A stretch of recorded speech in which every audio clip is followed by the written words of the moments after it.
खलीफा के हम हैं, खलीफा हमारा वो दिल है हमारा, आका हमारा। हमारा हमारा खलीफा हमारा, वो दिल है हमारा, आका हमारा, वो दिल है हमारा, आका हमारा। ಅಸ್ಸಲಾಮು ಅಲೈಕುಂ. ದಿಸ್ ವೀಕ್ ವಿತ್ ಹುಜೂರ್ ಕಾರ್ಯಕ್ರಮಕ್ಕೆ ಸ್ವಾಗತ. ಎರಡು ಭೇಟಿಗಳ ಮುಖ್ಯಾಂಶಗಳನ್ನು ನಾವು ನಿಮಗೆ ತಲುಪಿಸುವ ಸೌಭಾಗ್ಯವನ್ನು ಪಡೆಯುತ್ತಿದ್ದೇವೆ. ಒಂದು ವೈದ್ಯರೊಂದಿಗೆ, ಇನ್ನೊಂದು ಕೆನಡಾದ ಆಮಿಲಾ ಸದಸ್ಯರೊಂದಿಗೆ. ಶನಿವಾರದ ಭೇಟಿಯೊಂದಿಗೆ ನಾವು ಆರಂಭಿಸುತ್ತೇವೆ. ಅದರಲ್ಲಿ ಹಜರತ್ ಖಲೀಫತ್ ಮಸೀಹ್ ಅಯ್ಯದು ತಾಲಾ ಬಿನ್ ಅಜೀಜ್ರವನ್ನು ವಿವಿಧ ದೇಶಗಳ ವೈದ್ಯರು ಮತ್ತು ವೈದ್ಯಕೀಯ ನುರಿತರು ಭೇಟಿಯಾದರು. ಕಳೆದ ಶನಿವಾರ UK, America, Australia, Canada, Germany ಸಮೇತ ವಿವಿಧ ದೇಶಗಳ ವೈದ್ಯರಿಗೆ ಮತ್ತು ವೈದ್ಯಕೀಯ ನುರಿತರಿಗೆ ಹಜರತ್ ಖಲೀಫತ್ ಮಸೀಹ್ ಅಯ್ಯದು ತಾಲಾ ಬಿನ್ ಅಜೀರನ್ನು ಭೇಟಿಯಾಗಲು ಸೌಭಾಗ್ಯ ಲಭಿಸಿತು. ಇಸ್ಲಾಮಾಬಾದ್ನಲ್ಲಿ ನಡೆದ ಈ ಭೇಟಿಯ ವೇಳೆ ಹಾಜರದ್ದವರಿಗೆ ತಮ್ಮನ್ನು ಪರಿಚಯಿಸಲು ಸಾಧ್ಯವಾಯಿತು. ಅವರಿಗೆ ತಮ್ಮ ಫೀಲ್ಡಿಗೆ ಸಂಬಂಧಿಸಿದ ಅನೇಕ ಪ್ರಶ್ನೆಗಳನ್ನು ಕೇಳಲು ಸಹ ಸಂದರ್ಭ ಲಭಿಸಿತು. ICUಗೆ ಸಂಬಂಧಿಸಿದಂತೆ ನನಗೊಂದು ಪ್ರಶ್ನೆ ಇದೆ. ಜೀವವನ್ನು ಅಂತ್ಯಗೊಳಿಸುವ ಸನ್ನಿವೇಶಗಳನ್ನು ನಾವು ಎದುರಿಸಬೇಕಾಗುತ್ತದೆ ಮತ್ತು ಈ ನಿಟ್ಟಿನಲ್ಲಿ ವೈದ್ಯಕೀಯ ತಂತ್ರಜ್ಞಾನವು ಎಷ್ಟು ಮಟ್ಟಿಗೆ ಮುಂದುವರೆದಿದೆ ಎಂದರೆ ನಮ್ಮಲ್ಲಿ ಅಂತಹ ಯಂತ್ರೋಪಕರಣಗಳಿವೆ. ಇದರಿಂದ ಒಬ್ಬರು ಬಯಸಿದಷ್ಟು ಕಾಲ ರೋಗಿಯನ್ನು ಜೀವಂತವಾಗಿರಿಸಿಕೊಳ್ಳಬಹುದು. ಈ ಸಂದರ್ಭಗಳಲ್ಲಿ ನಾವು ವಿವಿಧ ಕುಟುಂಬಗಳೊಂದಿಗೆ ಸಂವಹನ ನಡೆಸುತ್ತೇವೆ. ಎಂಡ್ ಆಫ್ ಲೈಫ್ ಡಿಸ್ಕಷನ್ಗಳನ್ನು ನಾವು ಹೇಗೆ ನಿಭಾಯಿಸಬಹುದು ಎಂಬುದರ ಕುರಿತು ದಯವಿಟ್ಟು ನೀವು ನಮಗೆ ಕೆಲವು ಮಾರ್ಗದರ್ಶನವನ್ನು ನೀಡುವಿರಾ?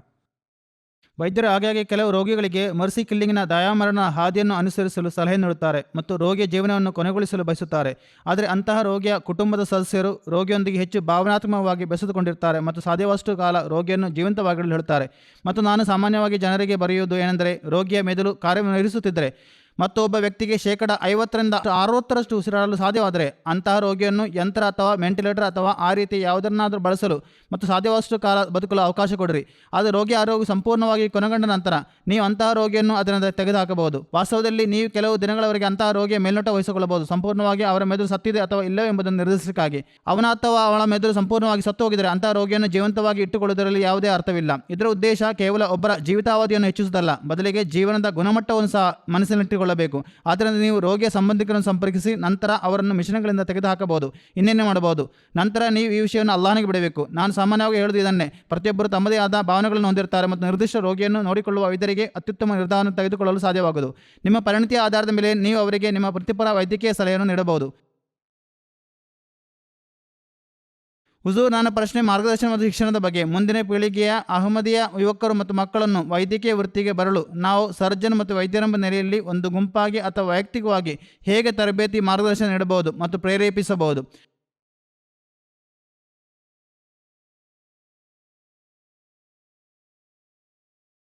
ನುಸ್ರತ್ ಜಹಾನ್ ಯೋಜನೆಯು ಈ ಕಾರ್ಯಗಳನ್ನು ನಿರ್ವಹಿಸುತ್ತಿದೆ. ವಿವಿಧ ಸೆಮಿನಾರ್ಗಳನ್ನು ನಡೆಸುವುದು ಮತ್ತು ಸೆಮಿನಾರ್ಗೆ ವೈದ್ಯರು ಮತ್ತು ವಿದ್ಯಾರ್ಥಿಗಳನ್ನು ಆಹ್ವಾನಿಸುವುದು ಮತ್ತು ಈ ನಿಟ್ಟಿನಲ್ಲಿ ಅವರನ್ನು ಪ್ರೋತ್ಸಾಹಿಸುವುದು ನಿಮ್ಮ ವೈದ್ಯಕೀಯ ಸಂಘದ ಕೆಲಸವಾಗಿದೆ. ಈ ನಿಟ್ಟಿನಲ್ಲಿ ಸಲಹೆ ನೀಡಲು ಮತ್ತು ಇತರರಿಗೆ ಮಾರ್ಗದರ್ಶನ ನೀಡಲು ಜಮಾತಿನಲ್ಲಿರುವ ತಾಲೀಮ್ ಡಿಪಾರ್ಟ್ಮೆಂಟ್ ಕೂಡ ನೆರವು ಮಾಡಬೇಕು.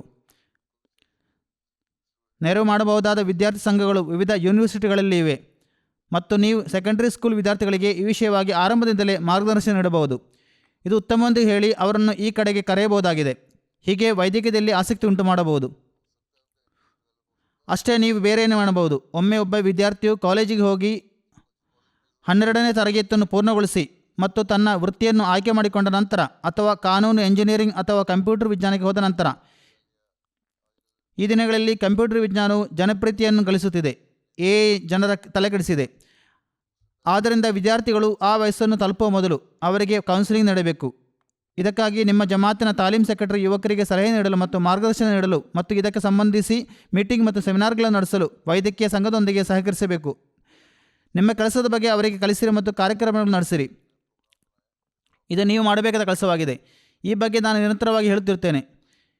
ಇತರರಿಗೆ ಪರಿಣಾಮಕಾರಿಯಾಗಿ ಮಾರ್ಗದರ್ಶನ ನೀಡುವ ಸಾಕಷ್ಟು ಜನರನ್ನು ಸಹ ನೀವು ಹೊಂದಿರಬೇಕು. ವೈದ್ಯಕೀಯ ಫಲಿತಾಂಶಗಳು ಮತ್ತು ಟ್ರಾನ್ಸ್ಲೇಷನ್ ಸಂಶೋಧನೆಯ ಕುರಿತಾದ ನನ್ನ ರಿಸರ್ಚ್ನಲ್ಲಿ ನಾವು ಹಂದಿಗಳ ಮೇಲೆ ಪ್ರಯೋಗ ನಡೆಸುತ್ತೇವೆ. ಈ ಬಗ್ಗೆ ನನ್ನಲ್ಲಿ ಒಂದು ಪ್ರಶ್ನೆ ಇದೆ. ನನಗೆ ಹೃದಯ ಮಿದುಳಿನ ಮತ್ತು ಇವೆರಡರ ನಡುವಿನ ಸಂಬಂಧದ ವಿಷಯದಲ್ಲಿ ಆಸಕ್ತಿ ಇದೆ. ಒಬ್ಬ ವ್ಯಕ್ತಿಯ ಆಲೋಚನೆಗಳು ಹೃದಯದೊಳಗಿಂದ ಬರುತ್ತವೆ ಎಂದು ಪವಿತ್ರ ಕುರ್ಆನಿನ ಅನೇಕ ಕಡೆಗಳಲ್ಲಿ ಇದೆ. ಈ ನಿಟ್ಟಿನಲ್ಲಿ ಹುಜೂರ್ ನಮಗೆ ಯಾವ ಮಾರ್ಗದರ್ಶನವನ್ನು ನೀಡುತ್ತೀರಿ? ಆಧ್ಯಾತ್ಮಿಕ ಅನುಭವಗಳನ್ನು ಹೊಂದಿರುವವರು ಏನನ್ನಾದರೂ ಮೊದಲು ಹೃದಯದೊಳಗೆ ಅನುಭವಿಸುತ್ತಾರೆ ಮತ್ತು ನಂತರ ಆ ಸಂಕೇತವು ಮಿದುಳನ್ನು ತಲುಪುತ್ತದೆ. ಅದು ನಂತರ ಸೂಚನೆಗಳನ್ನು ರವಾನಿಸಲು ಇಡೀ ದೇಹದಾದ್ಯಂತ ಚಲಿಸುತ್ತದೆ ಎಂದು ಹೇಳುತ್ತಾರೆ. ಆದರೆ ವೈದ್ಯರಾದ ನೀವು ಹೇಳುತ್ತೀರಿ, ಒಂದು ಆಲೋಚನೆಯು ಮೊದಲು ಒಬ್ಬರ ಮನಸ್ಸಿನಲ್ಲಿ ಬರುತ್ತದೆ ಮತ್ತು ನಂತರ ಅದು ಹೃದಯಕ್ಕೆ ಚಲಿಸುತ್ತದೆ ಮತ್ತು ಹೃದಯಕ್ಕೆ ಮೊದಲಿನ ಯೋಚನೆಯೊಂದಿಗೆ ಯಾವುದೇ ಸಂಬಂಧ ಇಲ್ಲ ಎಂದು. ಇದಕ್ಕೆ ಹಜರತ್ ಮುಸ್ಲಿಮ್ ನಾನು ಒಂದು ವಾದವನ್ನು ಮಂಡಿಸಿದ್ದಾರೆ. ಅದೇನೆಂದರೆ, ಹೃದಯವು ದೇಹಕ್ಕೆ ರಕ್ತವನ್ನು ಪೂರೈಸುತ್ತದೆ. ಇದು ಮಿದುಳಿಗೆ ಮತ್ತು ದೇಹದ ಉಳಿದ ಭಾಗಗಳಿಗೆ ರಕ್ತವನ್ನು ಪರಿಚಲನೆ ಮಾಡುತ್ತದೆ. ಹೀಗೆ ದೇಹಕ್ಕೆ ಸಂದೇಶಗಳನ್ನು ಕಳುಹಿಸುವಲ್ಲಿ ರಕ್ತವು ಸಹ ಒಂದು ಪಾತ್ರವನ್ನು ವಹಿಸುತ್ತದೆ. ಆದ್ದರಿಂದ ಒಂದು ಆಲೋಚನೆ ಅಥವಾ ಸಂದೇಶವು ಹೃದಯದಿಂದ ಮೆದುಳಿಗೆ ಮತ್ತು ನಂತರ ದೇಹದ ಉಳಿದ ಭಾಗಗಳಿಗೆ ಚಲಿಸುತ್ತದೆ ಎಂದು ಹೇಳಬಹುದು. ದೇಹಕ್ಕೆ ಸಂದೇಶಗಳನ್ನು ಕಳಿಸುವಲ್ಲಿ ರಕ್ತ ಪರಿಚಲನೆ ಯಾವ ಪಾತ್ರವನ್ನು ವಹಿಸುತ್ತದೆ ಎಂಬುದನ್ನು ನಿರ್ಧರಿಸಲು ನೀವು ಸಂಶೋಧನೆ ನಡೆಸಬಹುದು. ರಕ್ತವು ಹೃದಯದಿಂದ ಮೆದುಳಿಗೆ ಮತ್ತು ದೇಹದ ಉಳಿದ ಭಾಗಗಳಿಗೆ ಹರಿಯುತ್ತದೆ. ಹಾಗಾದರೆ ದೇಹಕ್ಕೆ ಸಂದೇಶವನ್ನು ಕಳಿಸುವಲ್ಲಿ ರಕ್ತ ಪರಿಚಲನೆ ಎಷ್ಟರ ಮಟ್ಟಿಗೆ ಪಾತ್ರ ವಹಿಸುತ್ತದೆ? ನೀವು ಇದರ ಬಗ್ಗೆ ಸಂಶೋಧನೆ ನಡೆಸಿರಿ ಎಂದು ನಂತರ ಅದನ್ನು ಸ್ಪಷ್ಟವಾಗಿ ವಿವರಿಸಿಕೊಡಬೇಕು. ಇಲ್ಲಿಯವರೆಗೆ ಆಧ್ಯಾತ್ಮಿಕತೆಯ ಅನುಭವಗಳನ್ನು ಪದಗಳಲ್ಲಿ ವಿವರಿಸಲಾಗುವುದಿಲ್ಲ ಎಂದು ಹೇಳಲಾಗ್ತದೆ. ಆದರೆ ಹೃದಯದೊಳಗೆ ಏನನ್ನಾದರೂ ಅನುಭವಿಸುವಂತೆ ವಾಸವಾಗ್ತದೆ. ಅದು ಮೊದಲಿಗೆ ಸಂದೇಶವನ್ನು ಕಳಿಸುತ್ತದೆ, ಅದು ನಂತರ ದೇಹಕ್ಕೆ ಸಂದೇಶವನ್ನು ಕಳಿಸುತ್ತದೆ. ತದನಂತರ ಆ ವ್ಯಕ್ತಿಯು ತನ್ನ ಭಾವನೆಗಳನ್ನು ವಿವರಿಸುತ್ತಾನೆ. ನಿಜವಾಗಿಯೂ ಆಧ್ಯಾತ್ಮಿಕತೆಯಲ್ಲಿ ಮುಳುಗಿರುವವರು ಇದನ್ನು ಅರ್ಥ ಮಾಡಿಕೊಳ್ಳಬಹುದು. ಇದರ ಬಗ್ಗೆ ತಿಳಿದುಕೊಳ್ಳಲು 2 ಮಾರ್ಗಗಳಿವೆ. ಒಂದು ಸಂಶೋಧನೆ ನಡೆಸುವುದು ಮತ್ತು ಎರಡನೆಯದು ಆಧ್ಯಾತ್ಮಿಕತೆಯಲ್ಲಿ ನೀವೇ ಉತ್ಕೃಷ್ಟರಾಗುವುದು. ನನ್ನ ಪ್ರಶ್ನೆಯು ನೀವು ನಿನ್ನೆ ಜುಮಾಜ್ ಕುತುಬದಲ್ಲಿ ಉಲ್ಲೇಖಿಸಿದ ಒಂದು ಘಟನೆ ಬಗ್ಗೆ. ಅದರಲ್ಲಿ ಹಜರತ್ ಪೈಗಂಬರ್ ಸಲ್ಲಲ್ಲಾಹು ಅಲೈಹಿ ವಸಲ್ಲಂ ಹಜರತ್ ಅಬೂ ಕತಾದರಿಂದ ಬಾಣನ್ನು ಎಳೆದು ನಂತರ ತನ್ನ ಲಾಲಾಸವನ್ನು ಗಾಯದ ಮೇಲೆ ಸವರಿದರು. ಅದು ಅದ್ಭುತವಾಗಿ ಗುಣವಾಯಿತು ಎಂದು ಹೇಳಿದ್ದೀರಿ. ಈ ರೀತಿಯ ಅದ್ಭುತ ಘಟನೆಗಳನ್ನು ನಂಬಿಕೆಯಿಲ್ಲದ ಮತ್ತು ನಾಸ್ತಿಕರೊಂದಿಗೆ ನಾವು ಹೇಗೆ ತಿಳಿಸಿಕೊಡಬಹುದು? ಇಂತಹ ಕೇವಲ ಒಂದು ಘಟನೆಯಲ್ಲ, ನಾನು ಈ ಹಿಂದೆ ಇಂತಹ ಲೆಕ್ಕವಿಲ್ಲದಷ್ಟು ಘಟನೆಗಳನ್ನು ಉಲ್ಲೇಖಿಸಿದ್ದೇನೆ. ಅದರ ಪೈಗಂಬರ್ ಸಲ್ಲಲ್ಲಾಹು ಅಲೈಹಿ ವಸಲ್ಲಂ ಗಾಯಗೊಂಡ ಬೆರಳನ್ನು ಗುಣಪಡಿಸಿದರು ಮತ್ತು ಅದು ಗುಣವಾಯಿತು ಮತ್ತು ಇದೇ ರೀತಿಯ ಗಾಯಗಳು ಗುಣವಾದವು. ಇವು ಅಲ್ಲಾಹನ ಹಜರತ್ ಪೈಗಂಬರ್ ಸಲ್ಲಲ್ಲಾಹು ಅಲೈಹಿ ವಸಲ್ಲಂ ಲಾಲಾರಸದಲ್ಲಿ ಅನುಗ್ರಹವನ್ನು ನೀಡಿದ ಭೌತಿಕ ವಿಧಾನವಾಗಿದ್ದು ಇದು ಮುಲಾಮಿನಂತೆ ಕಾರ್ಯನಿರ್ವಹಿಸಿತು. ಇದು ಬ್ಯಾಕ್ಟೀರಿಯಾದಿಂದ ತುಂಬಿರುತ್ತದೆ ಮತ್ತು ಅದರಲ್ಲಿ ಇನ್ಫೆಕ್ಷನ್ ಉಂಟಾಗಿರಬಹುದು ಎಂದು ನೀವು ಈಗ ಹೇಳಬಹುದು. ಆದಾಗ್ಯೂ ಅಲ್ಲಾಹನಿಗೆ ಶಕ್ತಿ ಇದೆ ಮತ್ತು ಇನ್ಫೆಕ್ಷನ್ ಉಂಟಾಗುವುದಕ್ಕೆ ಬದಲಿಗೆ ಇನ್ಫೆಕ್ಷನನ್ನು ತೊಡೆದು ಹಾಕುವ ಸಾಧನವಾಗಿ ಕಾರ್ಯನಿರ್ವಹಿಸುವ ವಸ್ತುಗಳು ಅದರಿಂದ ಹೊರಸೂಸಲ್ಪಟ್ಟಿರಬಹುದು. ಇದಲ್ಲದೆ ಪ್ರಾರ್ಥನೆಯು ಒಂದು ದೊಡ್ಡ ಪಾತ್ರವನ್ನು ವಹಿಸುತ್ತದೆ ಮತ್ತು ಅದ್ಭುತಗಳನ್ನು ಉಂಟು ಮಾಡುತ್ತದೆ ಮತ್ತು ಅಂತಹ ಅದ್ಭುತಗಳು ನಡೆಯುತ್ತವೆ. ಹಾಗಾದರೆ ಯಾರು ನಂಬಿಕೆಯನ್ನು ಹೊಂದಿಲ್ಲವೋ ಅವರಿಗೆ ನೀವು ಅದನ್ನು ಹೇಗೆ ವಿವರಿಸ್ತೀರಿ?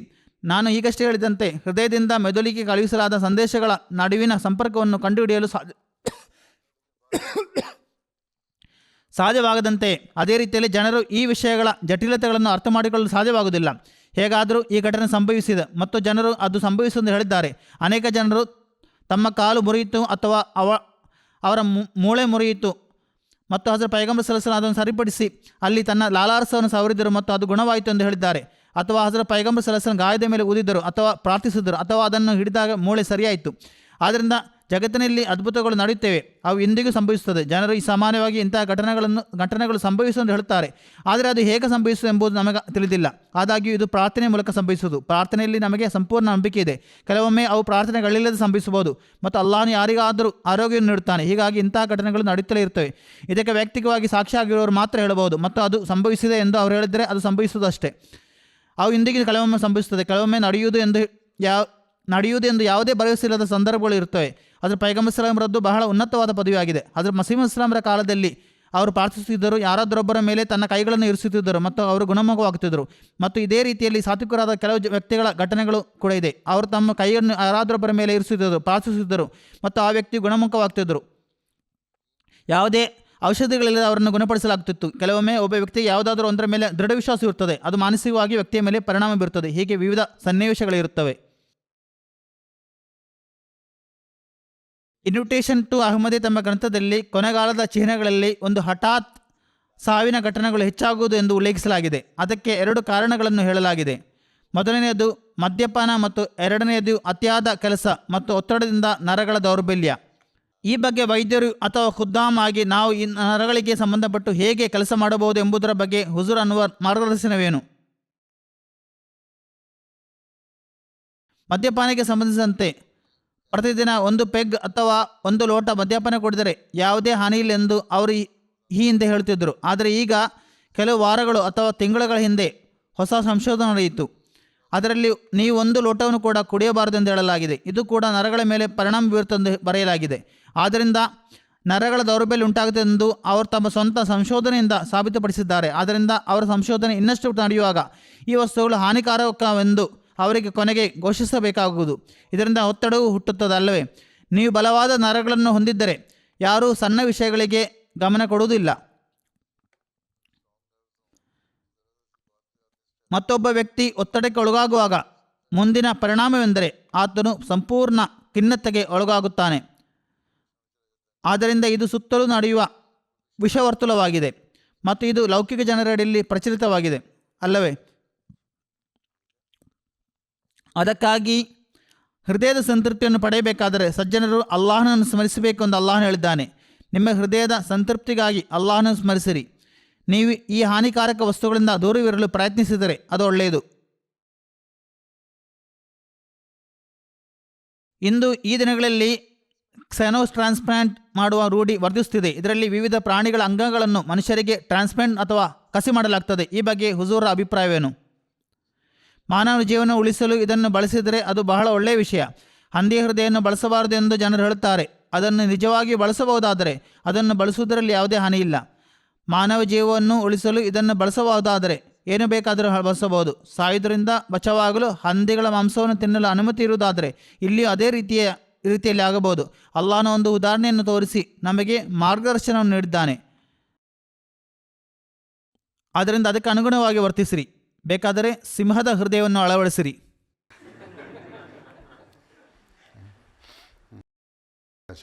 ಅಲ್ಲಾಹ್ ಹಾಫಿಜ್ ಓಫಿರ್.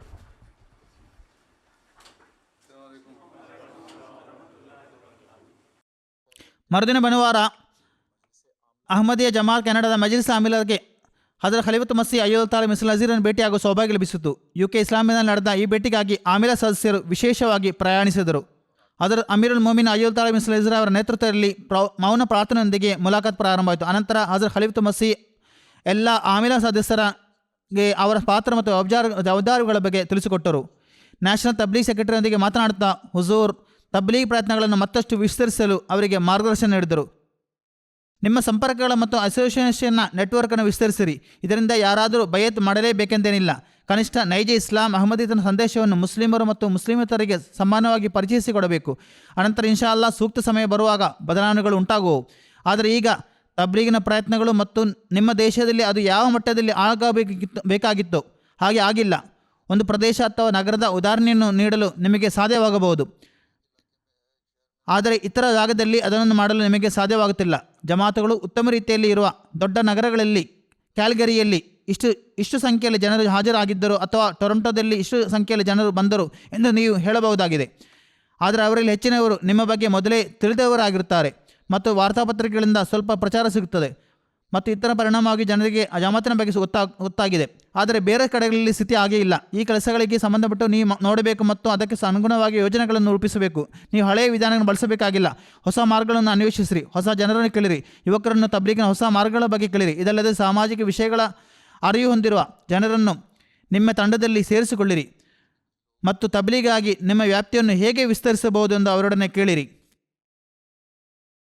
ಮುಲಾಖಾತ್ ವೇಳೆ ಹಜರತ್ ಖಲೀಫತ್ ಮಸೀಹ್ ಕೆನಡಾದ ಅಮೀರ್ ಜಮಾತ್ ಲಾಲ್ ಖಾನ್ ಮಾಲಿಕ್ ಸಾಹೇಬರೊಂದಿಗೆ ಇತ್ತೀಚೆಗೆ ಇಂಟರ್ವ್ಯೂ ಕುರಿತು ಹೇಳಿದರು. ಅವರು ಇಸ್ಲಾಂ ಧರ್ಮವನ್ನು ಹೇಗೆ ಸ್ವೀಕಾರ ಮಾಡಿದರು ಎಂಬುದನ್ನು ಅವರು ವಿವರಿಸಿದರು. ಹಳ್ಳಿಯೊಂದು ಶಾಲೆಯನ್ನು ಒಬ್ಬ ಅಹಮದಿ ಹೆಡ್ ಮಾಸ್ಟರ್ ನಡೆಸುತ್ತಿದ್ದರು. ಲಾಲ್ ಖಾನ್ ಮಾಲಿಕ್ ಸಾಹೇಬರು ಆ ಹಳ್ಳಿಯವರಾಗಿದ್ದರು.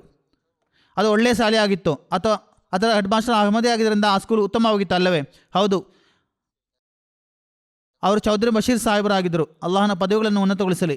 ಅಹಮದಿ ಹೆಡ್ ಮಾಸ್ಟರ್ ಒಬ್ಬರು ಪ್ರಾಮಾಣಿಕವಾಗಿ ಕೆಲಸ ಮಾಡುತ್ತಿದ್ದಾರೆ ಎಂಬುದು ಆಕ್ಷೇಪಗಳನ್ನು ಎತ್ತುವುದಕ್ಕೆ ಬದಲಿಗೆ ಅಹಮದಿತನ ಬಗ್ಗೆ ಮನವರಿಕೆ ಮಾಡಲು ನಿಮಗೆ ಸಾಕಾಗುತ್ತಿತ್ತು. ಹುಜೂರ್ ಆ ಸಮಯದಲ್ಲಿ ಅತ್ಯಂತ ಗೌರವಾನ್ವಿತ ವ್ಯಕ್ತಿ ಚೌಧರಿ ಬಶೀರ್ ಅಹಮದ್ ಸಾಹೇಬರಾಗಿದ್ದರು. ಆದರೆ ಒಂದು ಸಮಸ್ಯೆ ಎಂದರೆ ಅವರು ಕಾದಿಯಾನಾಗಿದ್ದರು. ನಾನು ಯೂನಿವರ್ಸಿಟಿಯಲ್ಲಿ ಕಲಿಯುತ್ತಿದ್ದಾಗ ಕೆಲವು ವಿದ್ಯಾರ್ಥಿಗಳು ಮಜ್ಲಿಸ್ ಖುದ್ದಾಮುಲ್ ಅಹಮದಿ ಅಥವಾ ವಿದ್ಯಾರ್ಥಿ ಸಂಘದ ಅಡಿಯಲ್ಲಿ ಜನರ ಎಡೆಗೆ ಹೋಗುತ್ತಿದ್ದರು. ಸಂದೇಶವನ್ನು ಪ್ರಚಾರ ಮಾಡುವ ಒಂದು ಮಾರ್ಗವೆಂದರೆ ಹೋಗಿ ರೈತರನ್ನು ಭೇಟಿಯಾಗುವುದು. ಅವರು ತಮ್ಮ ಹೊಲಗಳಲ್ಲಿ ಕೆಲಸ ಮಾಡುತ್ತಿರುತ್ತಾರೆ. ನಮ್ಮ ಅನೇಕ ಅಹಮದಿ ವಿದ್ಯಾರ್ಥಿಗಳು ಭೂಮಾಲೀಕರ ಮಕ್ಕಳಾಗಿದ್ದರು. ಅವರಲ್ಲಿ ಕೆಲವರು ಹೊಲದ ಉಳುಮೆ ಮಾಡಲು ಸಹಾಯ ಮಾಡುತ್ತಿದ್ದರು, ಕೆಲವರು ನೀರಿನ ನಲ್ಲಿಯನ್ನು ಸರಿಪಡಿಸುತ್ತಿದ್ದರು ಅಥವಾ ಹೊಲಗಳಿಗೆ ನೀರು ಹಾಕುತ್ತಿದ್ದರು. ನಂತರ ರೈತರೊಂದಿಗೆ ಕುಳಿತು ಮಾತನಾಡುತ್ತಿದ್ದರು. ಹೀಗೆ ಒಂದು ದಿನ ನಾವು ಕುಳಿತು ಮಾತನಾಡುತ್ತಿದ್ದೆವು. ನಾವು ಯಾರೆಂದು, ನಾವು ಎಲ್ಲಿಂದ ಬಂದಿದ್ದೇವೆ ಮತ್ತು ನಾವು ಏನು ಮಾಡುತ್ತಿದ್ದೇವೆ ಎಂದು ಅವರಿಗೆ ತಿಳಿಸಿದ್ದೆವು. ಅವರೆಲ್ಲವನ್ನೂ ಆಲಿಸುತ್ತಲೇ ಇದ್ದರು. ಶೇಖ್ ಮೊಹಮ್ಮದ್ ಅಹಮದ್ ಮಜಹರ್ ಸಾಹೇಬ್ ವಕೀಲರೇ ಎಂದು ಅವರು ಕೇಳಿದರು. ನಾನು ಉತ್ತರಿಸಿದೆ, ಹೌದು, ಮತ್ತು ಅವರು ನಮ್ಮ ಪ್ರದೇಶ ಅಮೀರ್ ಆಗಿರೋರು. ಅವರು ಹೇಳಿದರು, ಆ ವ್ಯಕ್ತಿ ಬಹಳ ಧರ್ಮಿಷ್ಠನಾಗಿರುವರು ಮತ್ತು ಅವರಂಥ ಬೇರೆ ಯಾವುದೇ ವ್ಯಕ್ತಿ ಇಲ್ಲ ಎಂದರು. ಆದರೆ ಒಂದು ಸಮಸ್ಯೆ ಎಂದರೆ ಅವರು ಮಿರ್ಜಾಯಿ ಅಹಮದಿಯಾಗಿದ್ದರು. ಆದ್ದರಿಂದ ನಿಮ್ಮ ಸ್ಥಿತಿ ಇದೇ ರೀತಿಯದ್ದಾಗಿದೆ. ಚೌಧರಿ ಬಶೀರ್ ಅಹಮದ್ ಸಾಹೇಬ್ ಒಳ್ಳೆಯ ವ್ಯಕ್ತಿ, ಆದರೆ ಅವರು ಮಿರ್ಜಾಯಿ ಎಂದು ನೀವು ಹೇಳ್ತಿದ್ದೀರಿ. ಸರಿ, ಕನಿಷ್ಠ ನೀವು ಸರಿಯಾದ ಮಾರ್ಗದರ್ಶನ ಪಡೆದಿದ್ದೀರಿ. ಇತರರ ಬಗ್ಗೆ ನನಗೆ ಗೊತ್ತಿಲ್ಲ. ಅದರ ಖಲೀಫ್ ಮಸಿ ಉಮರ್ ಅಹಮದ್ ಸೆಕ್ರೆಟರಿಯೊಂದಿಗೆ ಮಾತನಾಡಿದ್ದರು ಮತ್ತು ಆ ವಿಭಾಗದ ಅನೇಕ ಜವಾಬ್ದಾರಿಗಳನ್ನು ತಿಳಿಸಿಕೊಟ್ಟರು. ಉಮರ್ ಅಹಮದ್ ವಿಭಾಗಕ್ಕೆ ಅನೇಕ ಕರ್ತವ್ಯಗಳಿವೆ. ಅವರು ಜನರ ಬಗ್ಗೆ ಸಹಾನುಭೂತಿ ಹೊಂದಿರಬೇಕು. ಉದ್ಯೋಗಗಳು, ವಸತಿ ಸೌಕರ್ಯಗಳನ್ನು ಹುಡುಕಲು ಅವರಿಗೆ ಸಹಾಯ ಮಾಡಬೇಕು. ಅವರಿಗೆ ವಿವಿಧ ಸೌಕರ್ಯಗಳನ್ನು ಒದಗಿಸಬೇಕು. ನವ ಅಹಮದಿಯರನ್ನು ಜಮಾತಿನೊಂದಿಗೆ ಹೊಂದಿಸಿಕೊಳ್ಳಬೇಕು. ನೀವು ಈ ಎಲ್ಲ ಕೆಲಸಗಳನ್ನು ಮಾಡಿದರೆ ನೀವು ಜನರೊಂದಿಗೆ ಒಂದು ಬಾಂಧವ್ಯವನ್ನು ಬೆಳೆಸಿಕೊಳ್ಳುತ್ತೀರಿ ಮತ್ತು ಉಮರ್ ಅಹಮದ ಬಗ್ಗೆ ಜನರಿಗೆ ಇರುವ ಭಯ ಮತ್ತು ಭೀತಿ ಜನರ ಮನಸ್ಸಿನಿಂದ ಹೊರಟು ಹೋಗುವುದು ಮತ್ತು ಅದಕ್ಕೆ ಬದಲಾಗಿ ಜನರು ಮೊದಲಾಗಿ ಇದು ಸಮಾಜ ಸೇವಾ ವಿಭಾಗ ಎಂದು ಭಾವಿಸಲು ಆರಂಭಿಸುತ್ತಾರೆ. ಮತ್ತು ಕೆಲವೊಮ್ಮೆ ನಮ್ಮ ವೈಯಕ್ತಿಕ ಸುಧಾರಣೆಗಾಗಿ ಇತರ ವಿಷಯಗಳನ್ನು ಪ್ರಸ್ತುತಪಡಿಸಲಾಗುತ್ತದೆ ಎಂದು ಇದು ಈ ವಿಭಾಗ ನಿರ್ವಹಿಸುವ ಹೆಚ್ಚುವರಿ ಕಾರ್ಯವಾಗಿದೆ ಎಂದು ಅವರಿಗೆ ಮನವರಿಕೆಯಾಗುವುದು. ಆದ್ದರಿಂದ ಈ ಭಯವನ್ನು ದೂರ ಮಾಡಿರಿ. ಇದು ನನ್ನ ತಪ್ಪಲ್ಲ ಎಂದು ನೀವು ಜನರಿಗೆ ಹೇಳಬೇಕು. ನಾನು ಕೇವಲ ಉಮರ್ ಅಹಮದ್ ಸೆಕ್ರೆಟರಿ ಆಗಿರೋನು. ನನಗೆ ನಿರ್ದೇಶನ ನೀಡಲಾಗಿದ್ದು ನಾನು ಕ್ರಮ ಕೈಗೊಳ್ಳಬೇಕಾಗಿದೆ ಮತ್ತು ಅದಕ್ಕಾಗಿಯೇ ನಾನು ಅದನ್ನು ಕಳುಹಿಸಿದ್ದೇನೆ, ನನ್ನನ್ನು ಕಳಿಸಲಾಗಿದೆ ಎಂದು ಹೇಳಿರಿ.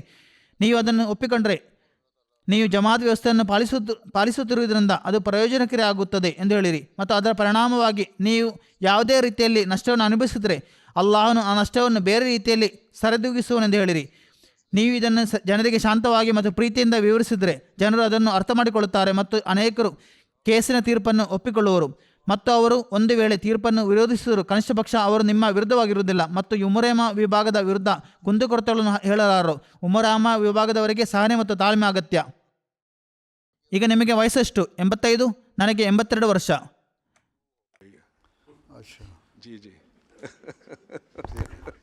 ನಿಮ್ಮಲ್ಲಿ ಯಾರಿಗೆ 85 ವರ್ಷ ವಯಸ್ಸು ಇದೆ? ಯಾರೂ ಇಲ್ಲವೇ? ನಿಮಗೆ 85 ವರ್ಷ ಆಯಿತೆ. ನಿಮಗೆ 82 ಆಗಿರಬೇಕಿತ್ತು ಅಲ್ಲವೇ? ನೀವು 10ನೇ ತರಗತಿ ಉತ್ತೀರ್ಣರಾದ ವರ್ಷದ ಆಧಾರದ ಮೇಲೆ ನಿಮಗೆ 52 ವರ್ಷವಾಗಿರಬೇಕು. ನೀವು 1942ರಲ್ಲಿ ನೆಲೆಸಿದ್ದೀರಾ? ಹೌದು, 42. ಹೌದು, ನಿಮ್ಮ ಆರ್ಟಿಕಲ್ನಲ್ಲಿ 1942 ಎಂದು ಹೇಳಲಾಗಿದೆ. ಅಂದರೆ ನೀವು 83 ವರ್ಷದವರಾಗಿದ್ದೀರಿ, 85 ಅಲ್ಲ. ನನ್ನ ಸರ್ಕಾರಿ ವಯಸ್ಸು 85. ಸರಿ, ಕುಳಿತುಕೊಳ್ಳಿರಿ. ನಿಮ್ಮ ಮ್ಯಾಗಝಿನ್ನಲ್ಲಿ ನೀವು ದಾಖಲಿಸಿರುವ ವಯಸ್ಸು 1942 ವರ್ಷವನ್ನು ಆಧರಿಸಿದೆ. ಅಂದರೆ ನಿಮಗೆ 83 ವರ್ಷ ಅಲ್ಲವೇ? ಚಿಂತಿಸಬೇಡಿ, ನಿಮ್ಮ ಅಂಕಿಅಂಶಗಳು ನನಗೆ ನೆನಪಿದೆ. ವಸಿಯತ್ ಸೆಕ್ರೆಟರಿಯೊಂದಿಗೆ ಮಾತನಾಡುವಾಗ ಹಜರತ್ ಖಲೀಫತ್ ಮಸೀಹ್ ಸತ್ಯವನ್ನು ಹೇಳುವುದರ ಮಹತ್ವದ ಬಗ್ಗೆ ಒತ್ತಿ ಹೇಳಿದರು. ವಸಿಯತ್ನಲ್ಲಿ ಅವರು ಸೇರುವುದು ದೇವಭಕ್ತಿಯ ಆಧಾರದಲ್ಲಿ ಆಗಿರಬೇಕೆಂದು ಜನರಿಗೆ ತಿಳಿಸಿರಿ. ವಸಿಯತ್ ಒಂದು ಮಹತ್ತಾದ ತ್ಯಾಗವಾಗಿದೆ. ಆದ್ದರಿಂದ ಒಬ್ಬರ ನಿಜವಾದ ಆದಾಯಕ್ಕೆ ಅನುಸಾರವಾಗಿ ಚಂದ ನೀಡಬೇಕೆಂಬುದು ಅದು ಅವಶ್ಯಪಡುತ್ತದೆ. ಮೊಬಲ್ಲಿಗಿ ಇನ್ಚಾರ್ಜ್, ಇತರ ಮೊಬಲ್ಲಿಗರು, ತರಬೇತಿ ಸೆಕ್ರೆಟರಿ ಮತ್ತು ವಸಿಯತ್ ಸೆಕ್ರೆಟರಿ ಇವರೆಲ್ಲ ಜನರಲ್ಲಿ ಈ ಮನೋಭಾವವನ್ನು ತುಂಬಲು ಶ್ರಮಿಸಬೇಕು. ಒಬ್ಬರು ವಸಿಯತ್ ಮಾಡಿದ್ದರೆ ಅವರು ತಮ್ಮ ನಿಜವಾದ ಆದಾಯಕ್ಕೆ ಅನುಗುಣವಾಗಿ ತಮ್ಮ ಚಂದಾಗಳನ್ನು ಪ್ರಾಮಾಣಿಕವಾಗಿ ಪಾವತಿಸಬೇಕು. ಇಲ್ಲದಿದ್ದರೆ ಮಾಡದಿರಲಿ. ಅವರ ವಸಿಯತ್ ಯೋಜನೆಯಲ್ಲಿ ಸೇರ್ಪಡೆಯಾಗಿದ್ದರೆ ಅದು ಒಳ್ಳೆಯ ವಿಷಯವಾಗಿದೆ. ಆದಾಗ್ಯೂ ಅದಕ್ಕಿಂತ ಹೆಚ್ಚು ಮುಖ್ಯವಾದುದು ಸತ್ಯವಂತರಾಗಿರಬೇಕು ಮತ್ತು ತನ್ನ ಪರಿಸ್ಥಿತಿಯನ್ನು ಪ್ರಾಮಾಣಿಕತೆಯಿಂದ ಹೇಳಬೇಕು ಎಂದಾಗಿದೆ. ಸತ್ಯವನ್ನು ಹೇಳುವುದು ಯಾವಾಗಲೂ ಮುಖ್ಯ. ಹುಜೂರ್, ನಾನು ತಾಲೀಮುಲ್ ಕುರಾನ್ ಮತ್ತು ವಕ್ಫೆ ಅರ್ಜಿಯ ಸೆಕ್ರೆಟರಿಯಾಗಿ ಸೇವೆ ಸಲ್ಲಿಸುತ್ತಿದ್ದೇನೆ.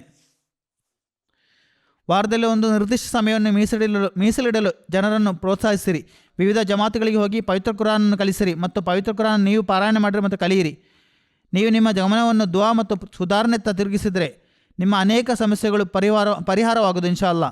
ಇದಕ್ಕಾಗಿಯೇ ವಕ್ಫೆ ಅರ್ಜಿಯ ಯೋಜನೆಯನ್ನು ಪ್ರಾರಂಭಿಸಲಾಗಿತ್ತು.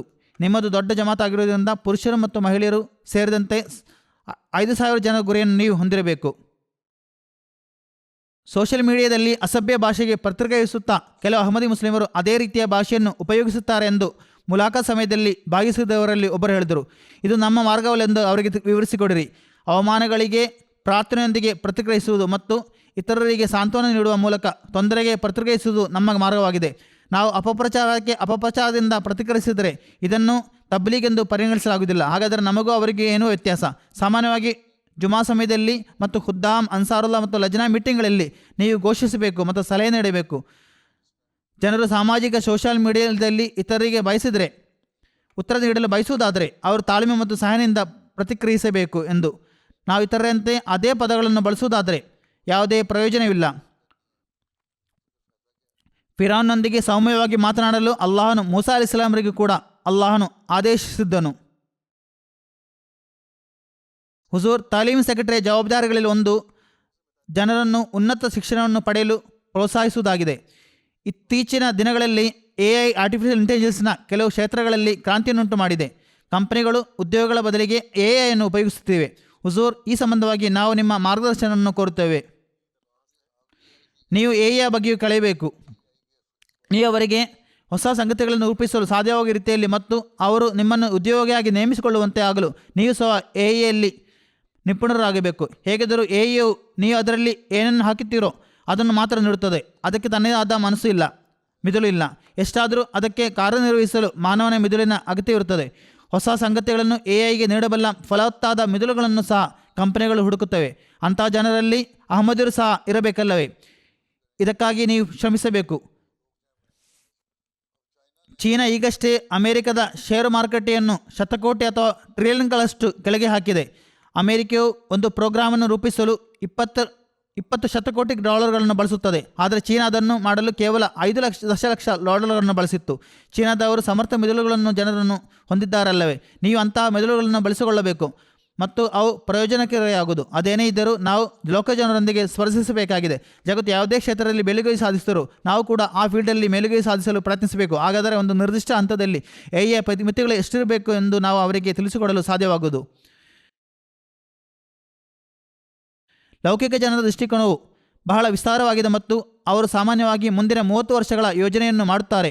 ಆದ್ದರಿಂದ ನಾವು ಸಹ ಈ ರೀತಿಯ ಯೋಜನೆ ಮಾಡಬೇಕೆಂದು ನೀವು ಒಮ್ಮೆ ಮುಲಾಖತಿನಲ್ಲಿ ಹೇಳಿದ್ದೀರಿ. ನಾವು ಹಾಗೆ ಮಾಡಬೇಕು, ಆದರೆ ನಾವೇ ಲೌಕಿಕ ಜನರಾಗುವ ಮೂಲಕ ಅಲ್ಲ. ಹೌದು. ಆದ್ದರಿಂದ ಹುಜೂರ್, ದಯವಿಟ್ಟು ಯೋಜನೆ ಮಾಡುವಾಗ ನಾವು ಏನನ್ನು ನೆನಪಿನಲ್ಲಿಟ್ಟುಕೊಳ್ಳಬೇಕು ಮತ್ತು ಅದನ್ನು ನಾವು ಹೇಗೆ ಕಾರ್ಯಗತಗೊಳಿಸಬೇಕು ಎಂಬುದರ ಕುರಿತು ನಮಗೆ ಮಾರ್ಗದರ್ಶನ ನೀಡುವಿರಾ? ಅಹ್ಮದಿಯ ಜಮಾತಿನ ಗುರಿ ಏನು? ಅಲ್ಲಾಹನ ಮತ್ತು ಅವನ ಪವಿತ್ರ ಪ್ರವಾದಿ ಸಲ್ಲಲ್ಲಾಹು ಅಲೈಹಿ ವಸಲ್ಲಮರ ಸಂದೇಶವನ್ನು ಜಗತ್ತಿನಾದ್ಯಂತ ಹರಡುವುದಾಗಿದೆ ಅಲ್ಲವೇ? ಇದಕ್ಕಾಗಿ ಅಲ್ಪಾವಧಿಯ ಯೋಜನೆ ಮತ್ತು ದೀರ್ಘಾವಧಿಯ ಯೋಜನೆ ಇದೆ. ಹಜರತ್ ಮಸೀಹ್ ಇಸ್ಲಾಂ ತನ್ನ ಆಗಮನದ ಉದ್ದೇಶದ ಬಗ್ಗೆ ಏನು ಹೇಳುವರು? ಇಸ್ಲಾಮಿನ ಬೋಧನೆಗಳಿಗೆ ಪ್ರಕಾರ ಮನುಷ್ಯನನ್ನು ದೇವನಿಗೆ ಹತ್ತಿರವಾಗಿಸುವುದು ಮತ್ತು ನಾವು ಪರಸ್ಪರ ನೀಡಬೇಕಾದ ಹಕ್ಕುಗಳನ್ನು ಪೂರೈಸುವುದು.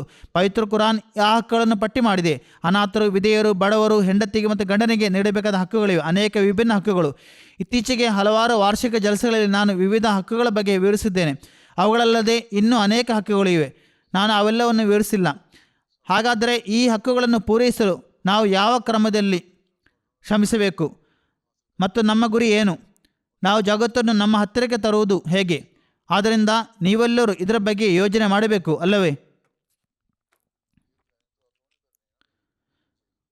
ಮತ್ತು ಪ್ರತಿ ದೇಶದ ಆದ್ಯತೆಯು ವಿಭಿನ್ನವಾಗಿರಬಹುದು ಮತ್ತು ಆಗಿರುತ್ತದೆ. ನೀವು ಇದನ್ನು ವಿಶ್ಲೇಷಿಸಬೇಕು ಮತ್ತು ಅದಕ್ಕೆ ಅನುಗುಣವಾಗಿ ಕಾರ್ಯನಿರ್ವಹಿಸಬೇಕು. ತೆಹರೀಕ್ ಜದೀದ್ ನಿಯಮಗಳ ಬೆಳಕಿನಲ್ಲಿ ಸಂಪಾದಿಸುವ ಸದಸ್ಯರ ನಿಜವಾದ ಆದಾಯವನ್ನು ಮೌಲ್ಯಮಾಪನ ಮಾಡುವ ಮೂಲಕ ಬಜೆಟನ್ನು ರೂಪಿಸುವುದು ಫೈನಾನ್ಸ್ ಸೆಕ್ರೆಟರಿಯ ಜವಾಬ್ದಾರಿಯಾಗಿದೆ. ಇದಕ್ಕೆ ಸಂಬಂಧಿಸಿದಂತೆ ಸ್ಥಳೀಯ ಫೈನಾನ್ಸ್ ಸೆಕ್ರೆಟರಿ ಮತ್ತು ಸದರ್ ಸಾಹೇಬರು ಸಂಪಾದಿಸುವ ಸದಸ್ಯರ ಜೀವನ ಪರಿಸ್ಥಿತಿ ಮತ್ತು ನಿರೀಕ್ಷಿತ ಆದಾಯವನ್ನು ಮೌಲ್ಯಮಾಪನ ಮಾಡುವ ಮೂಲಕ ಬಜೆಟನ್ನು ಮಾಡುತ್ತಾರೆ. ಆದರೆ ಯಾರನ್ನಾದರೂ ಉಪದೇಶಿಸಿದರೂ ಕೂಡ ಕಡಿಮೆ ಆದಾಯವನ್ನು ಬಡಿಸಿದರೆ ಈ ಸನ್ನಿವೇಶದಲ್ಲಿ ಏನು ಮಾಡಬೇಕು? ವಾಸ್ತವವೆಂದರೆ ಸ್ಥಳೀಯ ಫೈನಾನ್ಸ್ ಸೆಕ್ರೆಟರಿ ಮತ್ತು ಜಮಾತ್ ಸೆಕ್ರೆಟರಿ ಆ್ಯಕ್ಟಿವ್ ಆಗಿದ್ದರೆ ಅವರು ಇತರರಿಗೆ ಹೇಳಬೇಕು, ನಿಮ್ಮ ಜೀವನ ಪರಿಸ್ಥಿತಿಗಳನ್ನು ನೋಡಿಕೊಂಡು ನಿಮ್ಮ ಆದಾಯವು ಇಷ್ಟಿರಬೇಕೆಂದು ನಮಗೆ ತಿಳಿದು ಬರುತ್ತದೆ. ನಿಮ್ಮ ಪರಿಸ್ಥಿತಿಗಳಿಂದಾಗಿ ಇದಕ್ಕೆ ಅನುಗುಣವಾಗಿ ನೀವು ಆರ್ಥಿಕ ತ್ಯಾಗಗಳನ್ನು ಮಾಡಲು ಸಾಧ್ಯವಿಲ್ಲ ಎಂದು ನೀವು ಭಾವಿಸುವುದಾದರೆ ನಿಮಗೆ ಆದಾಯ ಹೆಚ್ಚಿದೆ, ಆದರೆ ನಿಮಗೆ ಚಂದವಾಗಿ ಇಷ್ಟು ಮಾತ್ರ ನೀಡಲು ಸಾಧ್ಯವಿದೆ ಎಂದು ಹೇಳಬೇಕು. ಇದರಿಂದ ನೀವು ಕನಿಷ್ಠ ಪಕ್ಷ ಸತ್ಯವನ್ನು ಹೇಳುತ್ತಿದ್ದೀರಿ ಅಲ್ಲವೇ? ಈ ನಿಟ್ಟಿನಲ್ಲಿ ನಾವು ಪ್ರಯತ್ನವನ್ನು ಮುಂದುವರಿಸಬೇಕಾಗಿದೆ.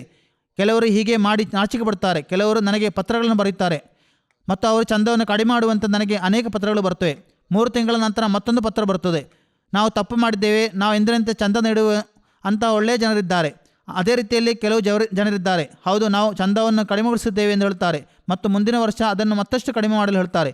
ಆದ್ದರಿಂದ ನಮ್ಮ ಕೆಲಸ ತೆರಿಗೆ ವಸೂಲು ಮಾಡುವುದಲ್ಲ ಅಲ್ಲವೇ? ನಾವು ತೆರಿಗೆ ವಸೂಲು ಮಾಡುವವರಲ್ಲ. ನಾವು ಜನರಿಂದ ಹಣವನ್ನು ಕಸಿದುಕೊಳ್ಳುವುದಿಲ್ಲ.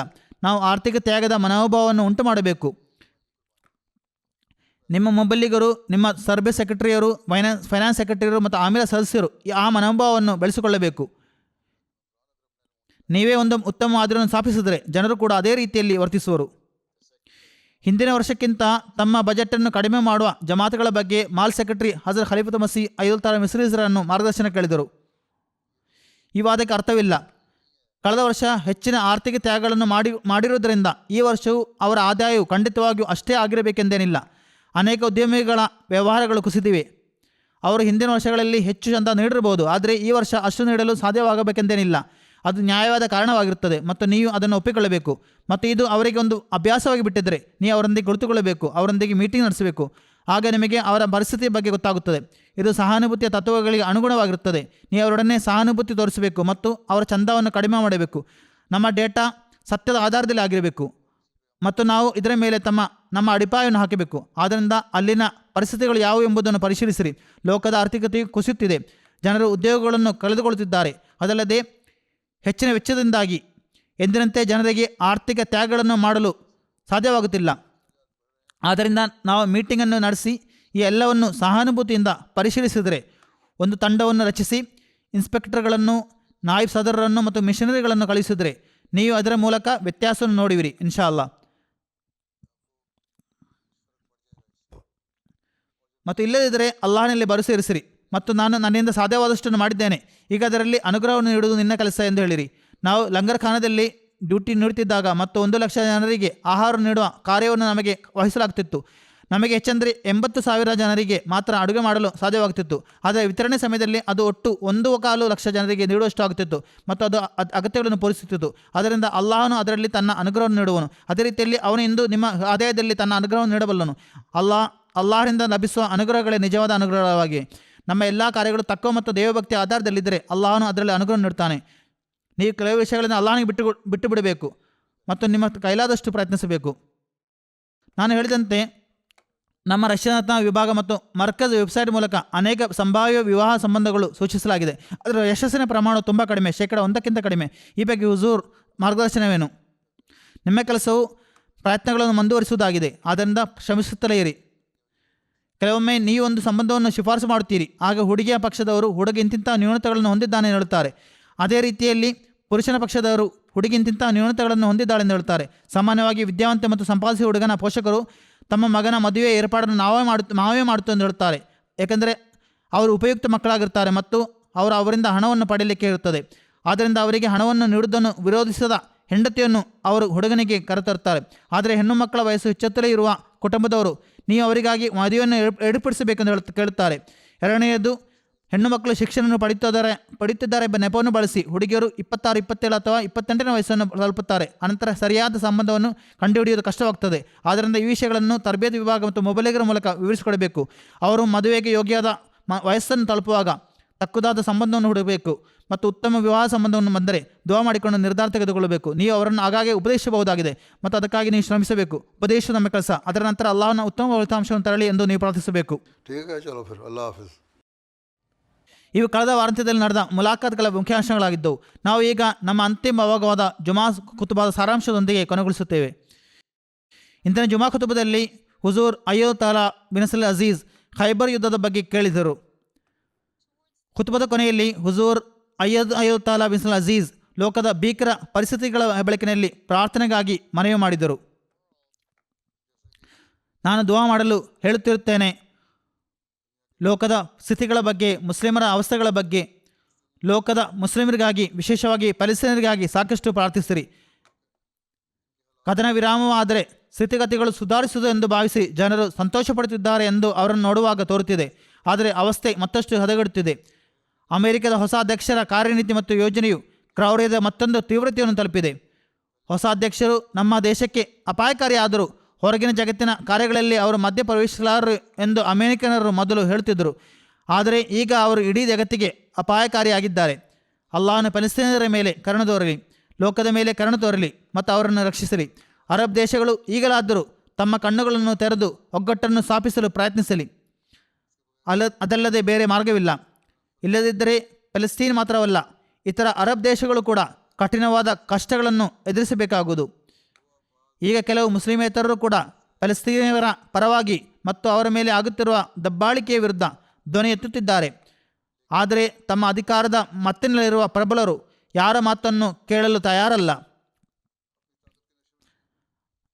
ಆದ್ದರಿಂದ ಮುಸ್ಲಿಮರು ಬಹಳಷ್ಟು ಗಮನ ಹರಿಸಬೇಕಾಗಿದೆ. ನಾವು ಅವರಿಗಾಗಿ ಪ್ರಾರ್ಥಿಸಬೇಕಾಗಿದೆ. ನಮ್ಮ ಬಳಿ ಬೇರೆ ಯಾವುದೇ ಶಕ್ತಿ ಇಲ್ಲ. ಅದೇ ರೀತಿಯಲ್ಲಿ ಪಾಕಿಸ್ತಾನದ ಅಹಮದಿಯರಿಗಾಗಿ ದುವಾ ಮಾಡಿರಿ. ಅಲ್ಲಿ ಕೆಲವು ದಿನಗಳಲ್ಲಿ ವಿರೋಧ ಬಹಳ ಹೆಚ್ಚು ತೀವ್ರಗೊಳ್ಳುತ್ತವೆ.